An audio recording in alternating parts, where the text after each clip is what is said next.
আতা গাছে তোতা পাখি ডালিম গাছে মৌ, এত ডাকি তবু কথা কও না কেন বউ, এত ডাকি তবু কথা কও না কেন বউ। আতা গাছে তোতা পাখি উড়ে গেল, জোরে জোরে ডাকলো, গান গাইলো। বউ দেখে বলল, এই তোতা পাখি কিভাবে গান গাইতেছে। অবাক হয়ে তাকায় রইল বউ। তখন আরেকজন এসে বলল, এই পাখি কিভাবে গান গাইতেছে বুঝতেছি না।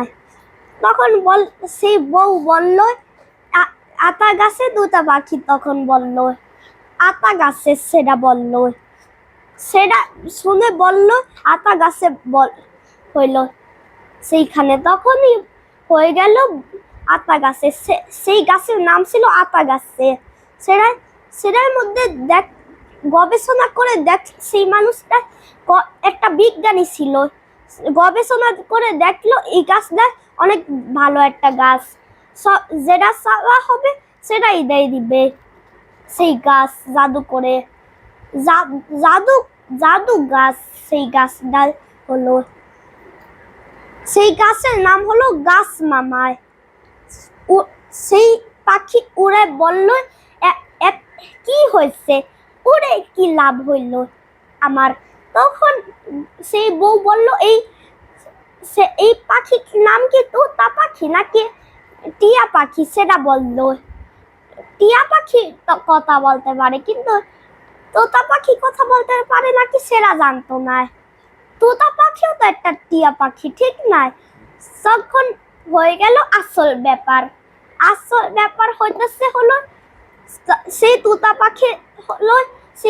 পাখি হলো টিয়া পাখি, কথাও বলতে পারে আর গান গাইতেও পারে। তখন সেই জামাই আইসে বলল, একটা মিষ্টি আনছে, একটা মিষ্টি। সেই মিষ্টি হলো একটা মিষ্টি, সেটা আইনে সেই তোতা পাখিকে দিচ্ছে। তখন তোতা পাখি সাথে সাথে খায় ফেলছে। তখনই সেই গাছকেও একটা দিচ্ছে, সেটাও সেই গাছও খায় ফেলছে। তখনই হলো আসল জাদু। তখন সে তো ভয়ে পালাইতেছে, এমন মনে হচ্ছে ভূতের ভয়ে পালাইতেছে। তখনই হলো বউ ঝামেলায়। সেই ঝামেলা হইতেছে, বউ রাগ হয়ে গেছে, পালাইতেছ কেন, রাগ উঠতেছে, সবাই তো পাগল বলবে। তখনই হয়ে গেল তখন হয়ে গেল আসল মজা, আসল মজা আসল।